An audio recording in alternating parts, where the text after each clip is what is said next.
Welcome to another episode of Financial Fitness. I'm your host, Jared Myers, brought to you by the Old Fashioned Health Network, good health inside and out. Guys, you ever get those calls on your phone, scam likely? Well, today I want to talk to you about those creditors that come in where you're looking up credit reports or looking to dispute some inquiries where you see the same scam likelies that can occur. So today we're going to talk about a few tricks, tips, and advertisements to get the right credit situation handled and go from there.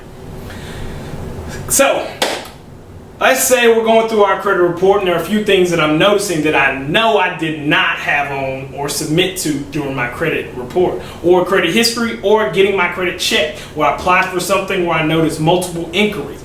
Guys, do not race to call these credit dispute companies that can go and fix this. Rather, you can go online, look up the information from Experian, Equifax, or TransUnion and dispute them yourself by calling. There's a letter you would write. Take about 30 to 60 days for them to process it, look at it, make sure the transaction is valid, and then from there you can go in the process of disputing. A lot of us get caught up with trying to call these companies to dispute transactions, spend money, and end up losing more so on the end of getting things wiped away from our credit.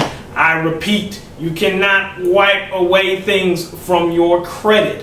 Things do not disappear. They do not fix things. There are inquiries that can be deleted. There are disputes that can be made. If there's an error or mistake, that can be fixed. If you go in to apply for a car and you call them and say, I did not apply for this car, and they see you and they pull you up and they say the information you gave, you will be found, and that is fraud.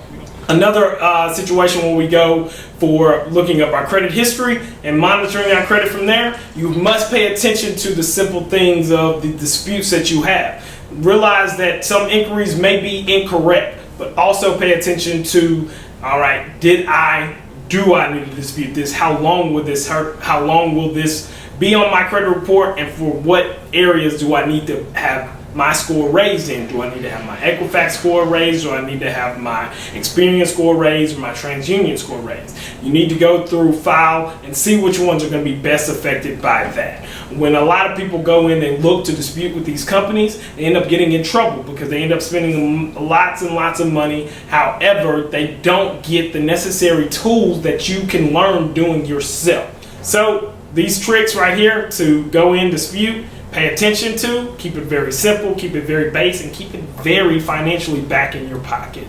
Pay attention to those credit scam likelies, those companies that want to sit here and dispute things on it. Don't rush so quick to pay attention to those because it's something that you can research yourself, get the necessary knowledge, keep your credit score in check. So when it's time to buy the home, boat, house, car, whatever it is that you need credit-wise, and you need a situation that you need to have some things removed, pay attention.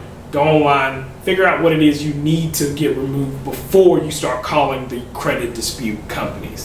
Thanks so much for tuning in to this episode of Financial Fitness. I'm your host, Jared, and we'll see you guys next time.